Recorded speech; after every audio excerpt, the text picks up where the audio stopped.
Bonjour à tous.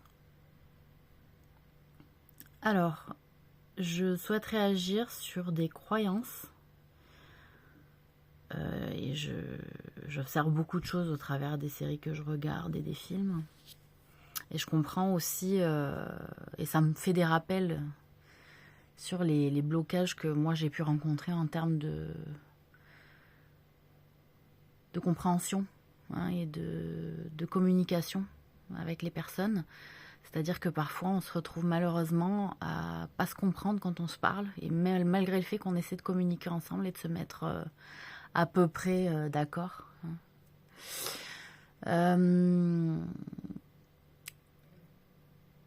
Donc, première croyance que je voulais aborder avec vous, c'est le fait, pour ceux qui se définissent chrétiens ou croyants en général, peut-être parce qu'ils ne savent pas, à force d'entendre des paroles de gens qui sont eux aussi croyants, mais qui sont peut-être dans l'erreur parce qu'ils n'ont pas forcément vérifié les textes ou qu'ils n'ont pas forcément vérifié auprès des représentants de leur église ou de leur obédience, qu'ils soient rabbins ou qu'ils soient imams. Donc, première croyance, c'est le fait de penser que quand il arrive du mal à nos enfants, c'est parce que nous, en tant que parents, on a fait des péchés. Alors non, c'est-à-dire quand on fait un enfant, on a la responsabilité de son éducation et de ce qui va lui arriver globalement jusqu'à la majorité.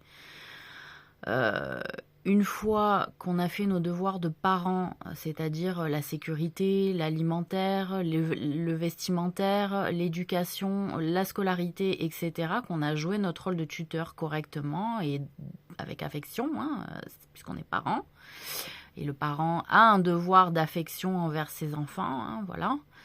Mais, et oui, c'est un devoir. Parce que des fois, on ne ressent pas tous la même affection les uns envers les autres, même si c'est nos enfants. Et ben pour autant, c'est un devoir. Voilà, il faut apporter une sécurité affective aux nouveaux arrivants dans ce monde. Et que quand on tombe enceinte ou quand on copule, on va utiliser le terme animal, et ben il faut savoir que ça peut avoir des conséquences. Il faut les assumer si on décide de ne pas avorter. D'accord ? Parce qu'il y a quand même le droit à l'avortement, il y a quand même la pilule, il y a quand même les préservatifs. Donc derrière, il va falloir quand même assurer un minimum sur ces qualités-là, sur ces devoirs-là en tant que parent. Donc bien sûr que c'est vous, parents, qui allez être jugés, pas quand ils tombent malades, vos gosses. À partir du moment où ils sont vos enfants, vous allez être jugés sur ce que vous avez fait avec eux. Voilà. C'est pas parce qu'ils tombent malades que vous avez fait du mauvais boulot. Voilà, donc cette croyance-là, il faut vraiment la laver. Et vos gosses ne portent pas le poids des péchés des parents, non. C'est les parents qui portent la responsabilité de l'éducation des enfants. Voilà. Mais, pour autant, une fois que les enfants ont grandi, qu'ils sont devenus adultes, qu'ils ont leur libre arbitre, et qu'ils ont eu la bonne éducation de la part des parents, les parents ne portent pas le péché de leurs enfants. Les parents ne portent jamais les péchés des enfants. C'est s'il a été donné tout ce qu'il fallait à l'enfant et que l'enfant se perd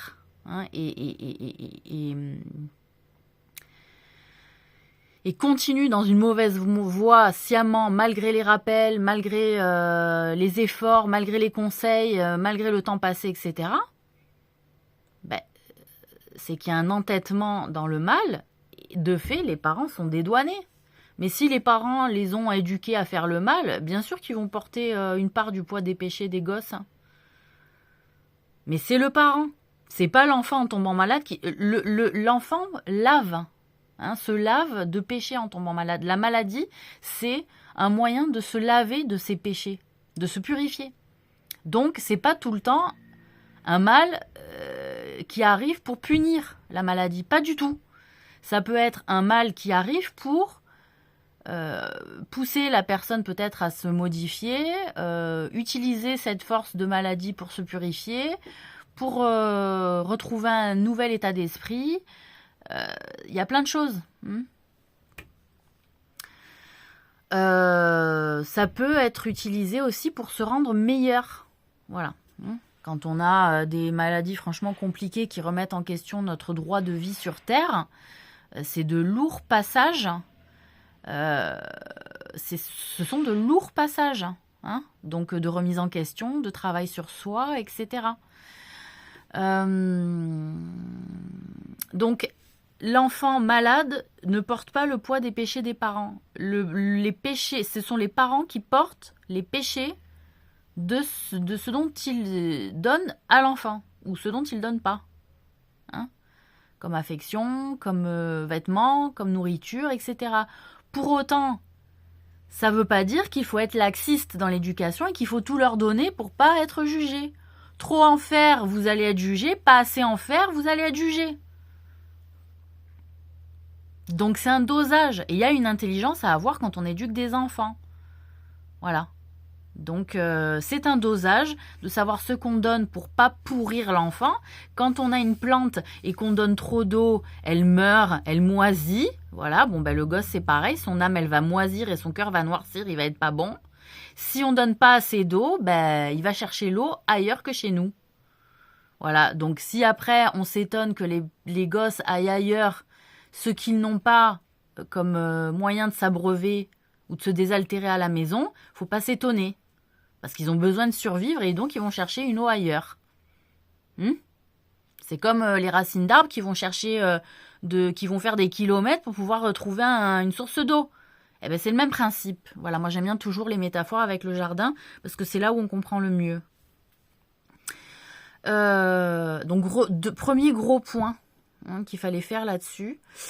Deuxième point que je voulais faire aussi, et alors là c'est encore plus important, je suis désolée, il faut en reparler, du problème de la mise en tuba des mères avec les enfants.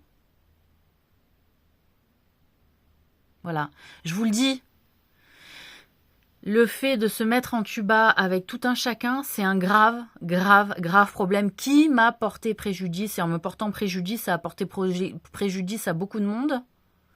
Mais le fait que les mères aient le droit de se mettre en tuba avec leurs enfants, c'est une hérésie. Mes enfants ont survécu, ce que j'ai eu par le passé il y a longtemps, pas dans cette vie-là, et ont été particulièrement éduqués et sont particulièrement doués, et je n'ai jamais eu à me mettre en tuba avec eux. Dieu se met en tuba avec eux, c'est sa logique, il est où il veut, quand il veut, au moment où il veut, à l'endroit où il veut, voilà. Donc, voilà. Le jeu, c'est Dieu et Satan. Voilà, ils se mettent en tuba à tour de rôle et puis on voit qui c'est qui a le plus d'influence dans l'âme dans lequel ils se transcendent. Vous voyez ? Dans la logique. Mais le fait d'éduquer les mères à se mettre en tuba avec les gamines ou avec les garçons, les gamins, ça va pas. Parce qu'il y a un risque fort, et cela a été éprouvé, je pense, maintenant, on peut l'observer, il y a un risque fort de contrôle, de manipulation et de détournement aussi, dont j'ai pu observer franchement de nombreux cas, apparemment, où on détourne l'enfant du père. J'ai vraiment l'impression qu'il y a, je vous le dis comme je le ressens, j'ai vraiment l'impression qu'il y a dans notre société une politique de désunion entre l'homme et la femme, et une volonté de souvent mettre à mal la réputation de l'un ou de l'autre des parents. Ça ne va pas. Ça ne va pas. Être parent, même lorsqu'il y a séparation, on se doit le respect mutuel. C'est un devoir envers les enfants. D'accord ? Autre chose, j'ai l'impression qu'il y a beaucoup de femmes qui usent des hommes pour se faire mère. Pour pas être seule. Mais vous êtes en couple avec les gosses ou Parce que moi, j'ai besoin d'un homme pour me satisfaire. La solitude, moi, je la ressens le plus fort, c'est sexuellement où c'est compliqué. Parce que rester seule, je peux rester seule. Je fréquente quelques personnes, ça me suffit. Je regarde la télévision, ça va. Là où j'ai des difficultés dans ma solitude, c'est là sexuellement. Et j'assume ça, vraiment.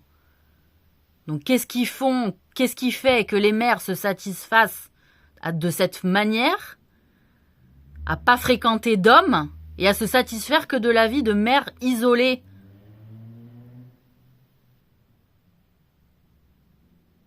Je pose officiellement et ouvertement la question, je vous le dis.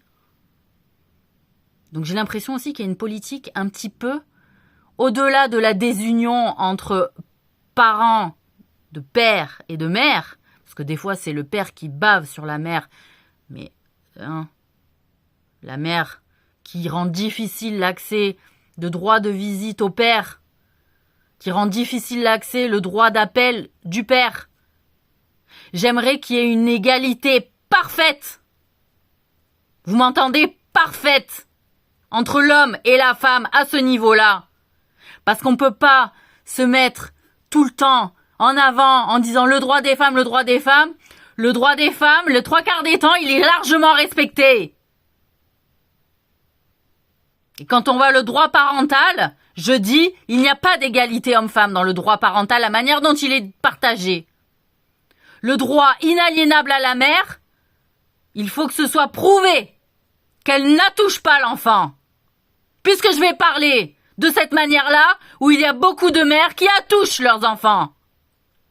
Et que cela n'est pas une problématique typiquement masculine.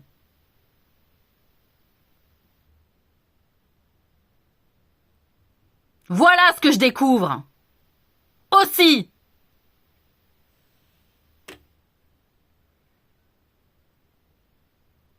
Donc j'aimerais bien que en justice, les juges aux affaires familiales fassent correctement leur travail.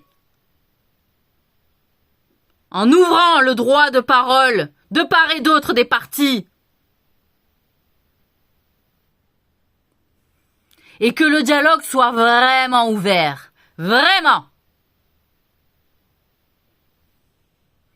Parce qu'il est honteux de voir autant de pères dans la souffrance de ne pas voir les enfants et qu'ils sont laissés à des beaux-pères étrangers, la plupart du temps, empêchés par la mère d'endroits de visite accessibles de manière équitable.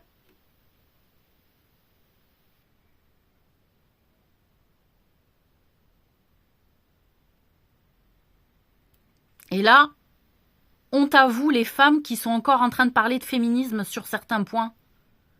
J'ai envie de vous dire, on a compris. Le message est passé, mesdames.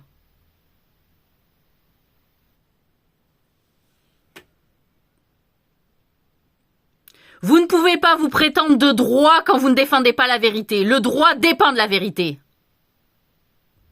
Donc si vous avez fait un travail d'annihilation de la vérité, si vous avez fait un travail de sabotage de la vérité, vous n'êtes pas en mesure de demander un quelconque droit. Devant Dieu, la justice des hommes, je m'en carre, je vous le dis, parce qu'en réalité, elle a échoué, la justice des hommes sur Terre.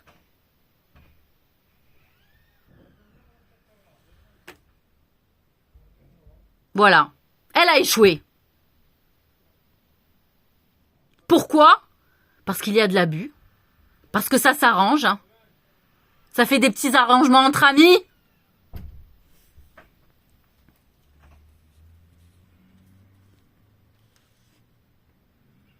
Alors que les hommes, moi j'ai eu beaucoup de témoignages, les hommes se donnent du mal.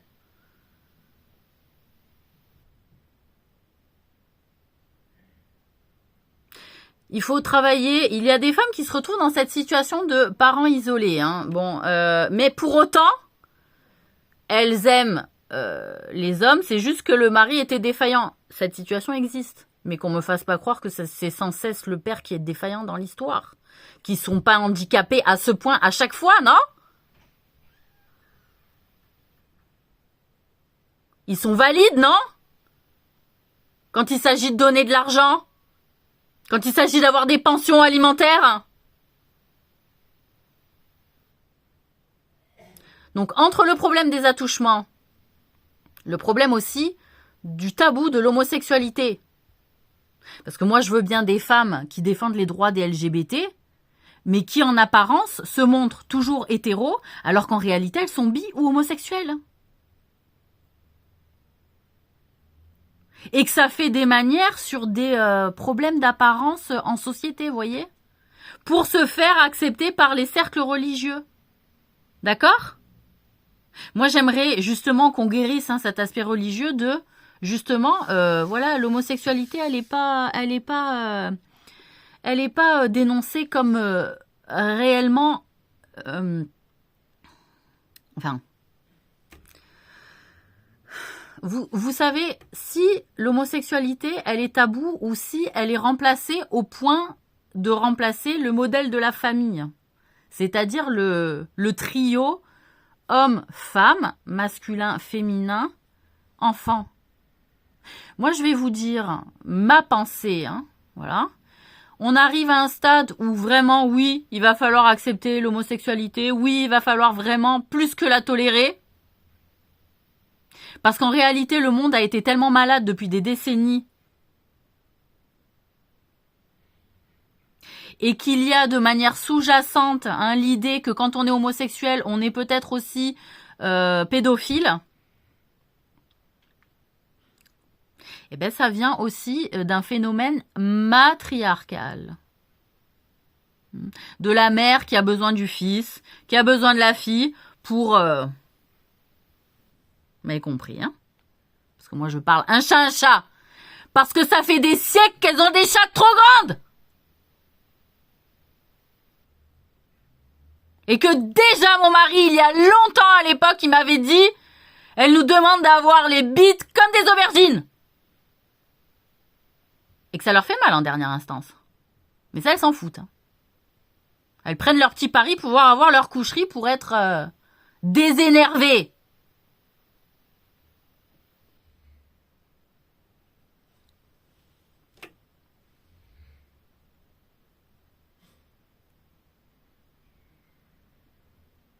Donc voilà. Être désénervées. Parce qu'elles ont un problème de nerfs.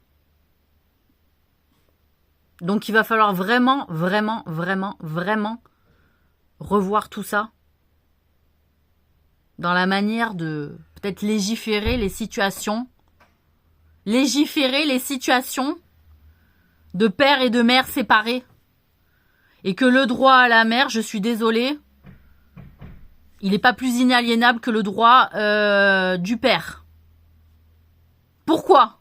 Parce qu'elle a porté, parce qu'elle a accouché, parce qu'elle a enfanté, que le lien est sacré entre la mère et l'enfant? Tout dépend de ce qu'elles en font. Il peut y avoir une question de priorité. Dans le sens où s'il a été avéré que la mère n'attouche pas l'enfant, que c'est pas son mec, qu'elle n'est pas dans une projection amoureuse sur l'enfant, parce que c'est ça qu'il faut profiler psychologiquement.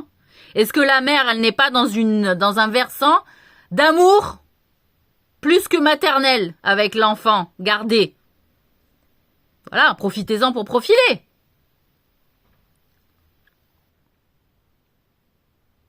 Et s'il y a un problème d'amour plus que ce qu'il en est, ou s'il y a un problème de protection aussi, si la mère, elle a un profil où elle se met du jour au lendemain avec un autre mec, alors peut-être qu'elle trompait le mec en question et qu'ils se connaissent depuis longtemps et que machin, mais si il s'avère que c'est plutôt un profil pas trop stable émotionnellement, qui a souvent besoin d'être accompagné par un homme, etc., et qui prend un peu le premier venu sans se préoccuper réellement de la sécurité des enfants, parce que les gens qui entrent aussi dans les familles avec des gosses et des pédophiles, on sait. Donc je veux dire, ça se profile, ça, psychologiquement aussi. Plutôt que laisser la population dans le désarroi le plus total et les pères seuls face à ce genre de situation. Donc réécrivez un petit peu l'histoire avec la mère. Parce qu'elle n'est pas complètement fondée sur la vérité.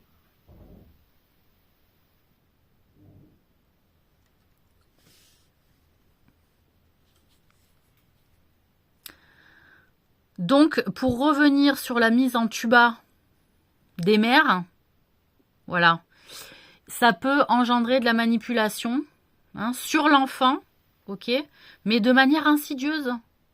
Comment on se sépare comme ça comment on sépare l'enfant de l'autre un petit peu, voilà. Non, tu peux pas, on va revenir sur ce terme, le fait de parler, de dire des vérités ou des interprétations de la réalité pour séparer, pour dire tu te trompes avec l'enfant, ce n'est pas la bonne manière, c'est moi qui ai la bonne manière aussi. D'accord? C'est-à-dire les femmes en tuba, les mères, elles savent faire pleurer les enfants à distance. Elles savent les faire crier à distance. Elles n'ont même pas besoin d'être là. Elles savent les faire parler à distance, à leur faire dire ce qu'elles veulent, parce qu'elles ont appris, pour beaucoup, au fil du temps, des siècles, la poupée. La poupée. Vous savez? Elles ont fait la poupée avec Madame Olson, Lucette. Elles se sont fait des stages pour être poupées, pour apprendre à manipuler la conscience reliée à la poupée, entre guillemets, dans l'esprit des gens. On a tous un petit mode poupée où on peut être un peu hypnotisable et c'est pas nous en fait qui parlons, c'est quelqu'un d'autre qui aime bien nous faire parler. Vous avez joué à ça avec moi pendant combien de temps? À me faire la poupée tous. Pour passer des accords aussi, on est d'accord. Je suis consciente de ça, bien sûr. Le mode poupée en porcelaine. D'accord? Donc ça, il va falloir l'arrêter, mesdames. Vraiment. Et puis toutes ces dames qui ont appris à faire la poupée pour manipuler les autres, je sais pas quoi vous dire en termes d'intention, vous êtes nazes. Vous êtes naze, hein? Vous allez vous présenter devant Dieu. T'as fait faire quelque chose à quelqu'un, elle n'en était pas consciente, c'était pas vraiment elle, elle croyait que ça venait d'elle, alors que ça venait de toi, c'est pas beau. Et ouais, faut en parler aussi de ça, c'est pas beau, hein. Voilà. C'est une bonne nouvelle, non, d'en parler, vous en pensez quoi? Est-ce que ça libère pas un peu les esprits? Est-ce que ça réchauffe pas un peu les cœurs, hein? De pouvoir mettre des mots sur des choses tabous, à ce point, qui font qu'on a des maladies en société jusqu'à je sais pas quoi?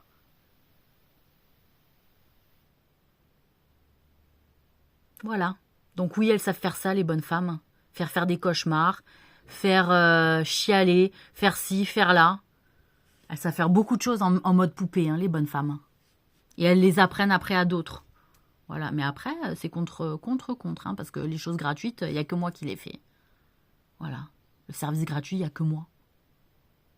Dans le monde! Donc moi, j'ai pas peur pour mon âme, hein. Vous inquiétez pas, hein. J'attends mes récompenses par Dieu, moi. Pas compliqué. J'ai bien appris mes leçons. C'était moi l'idiote hier. C'est terminé. C'est vous les idiots pour beaucoup.